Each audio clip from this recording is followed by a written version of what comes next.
3 Sierra Delta. Landing light coming on. The runway is clear. Got the traffic ahead of me. I got to watch out for a little bit of his wake. Air conditioner coming off. Full rich. Fuel pump on. Flaps are set. Mags are set. Let's go. Well, hello and welcome. I hope you're watching this video because you watched last week's episode and you're interested in learning a bit more from the journey that I'm on. If you didn't, I've copied the link below and you can pick up on the setup, if you will. If not, in summary, I find myself moving from a partnership in a wonderful 2011 G3 SR22 that we've had for the last 9 years to another partnership as we acquire a 2025 G7 Plus SR22. So the videos that follow document the process of selling my share in the existing partnership and then establishing a new partnership for the G7 Plus, acquiring the plane, developing a culture and a set of ground rules that give the partnership the best chance of success, and finally to ensure I and my partners become proficient in the new plane as I leverage my 2,000 Cirrus hours that I have and a lot of G1000 perspective experience. Of course, I know that with the Perspective Plus Touch G3000, it's not going to be automatic. It's going to take some effort. But the good news is I love to learn new things, and I know you do too. The challenge is doing this as concisely as possible in these videos because I know people don't want to watch 20-minute videos. So I'll give it my best effort. Today, we're going to talk about how this idea came to be and how I was able to justify, or maybe I should say rationalize, making such a huge investment. I'll also share some best practices in how to sell an airplane, or as in this case, sell a share of the partnership. You know, it's ironic. I find myself joining with some partners to buy a brand new G7 Plus. It wasn't that long ago that a flight school came to me and asked if I would buy this new Cirrus, this was the G7, not the Plus, and lease it to them as an investment. And I thought, if I'm going to buy a 7-figure plane, it better have a turbine engine. Who would pay this much for a piston-powered 4-seat airplane? Certainly not me. But when Cirrus announced the Plus, which included the safe return Autoland, I took note, and then when I was approached by a flying buddy of mine saying we should buy this airplane, I started thinking about it. And I realized, you know what? An SR22 is an SR22. Other than insurance, the operating costs would be the exact same.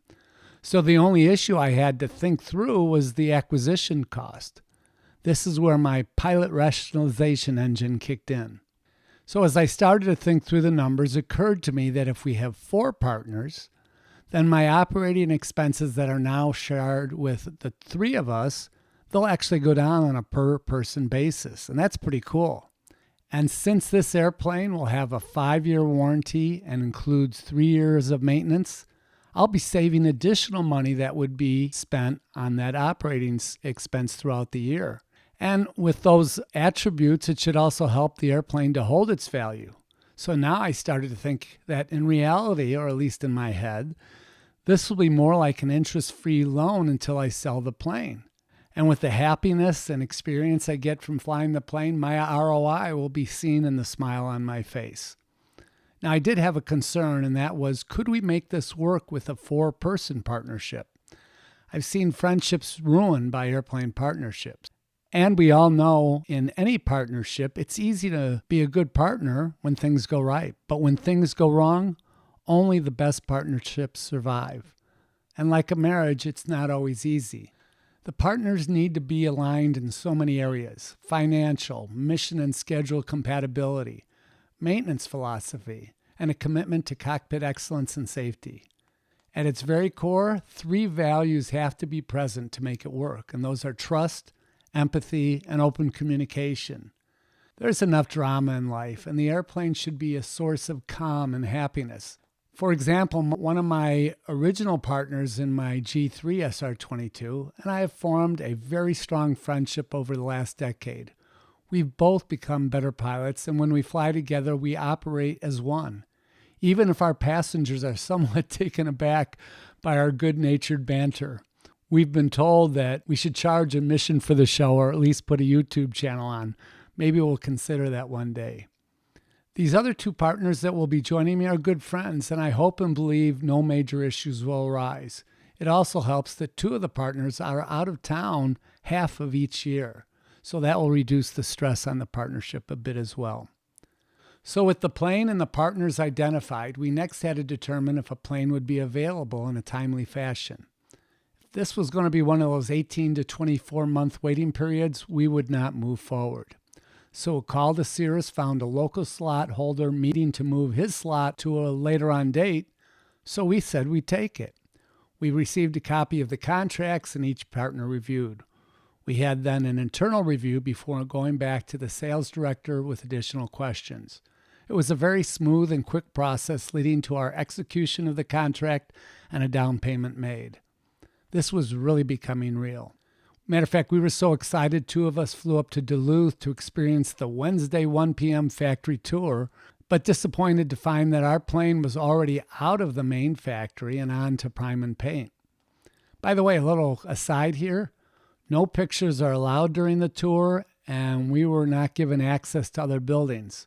Now, one kind employee did look and find our airplane, but he told us he was not allowed to take or share any pictures of the plane. It would be a career-limiting decision.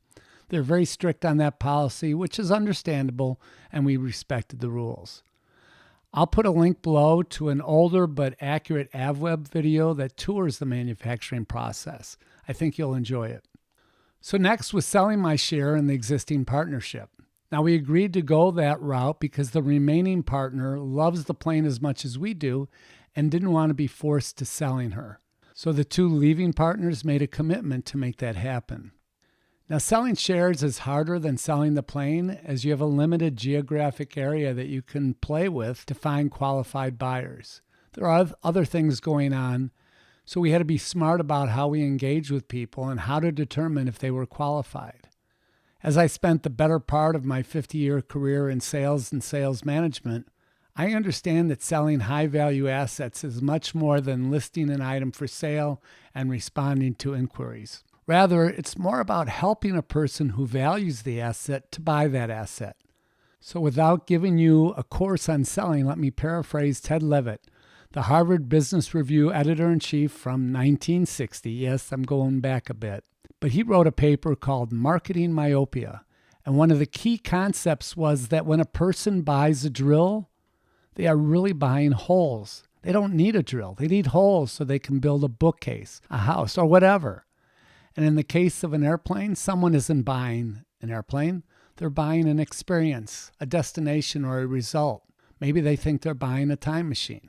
So with that kind of mindset, you can work with them to find a win-win conclusion, and do so with integrity and respect. Before talking with these people about partnership, you have to set a value. It's good to see what similar birds are going for on Controller or other type sites, but make sure you find out what they're selling for. If you have a relationship with a broker, they'll help you with that. Engine time and total time are really important, but don't forget the small things that can add up. For example, are you selling a share in an LLC that owns the airplane? If so, you can save your buyer sales tax, which can be tens of thousands of dollars. Did you upgrade the avionics? Did you add FlightStream? Add the ADS-B in? Are you including headsets? Think outside the box and also take an objective look at how she looks on the inside and on the outside. Then you're ready to get the word out to your local pilot community. Reach out to individuals you think may be a fit. Talk to people you hang or fly with and network with people that are visible in your local pilot community. Be wary of people that just want a demo ride. Make sure the person is qualified from an insurability perspective. And in conversation with them, make sure they understand and can afford the financial obligations. Are they a good personality fit?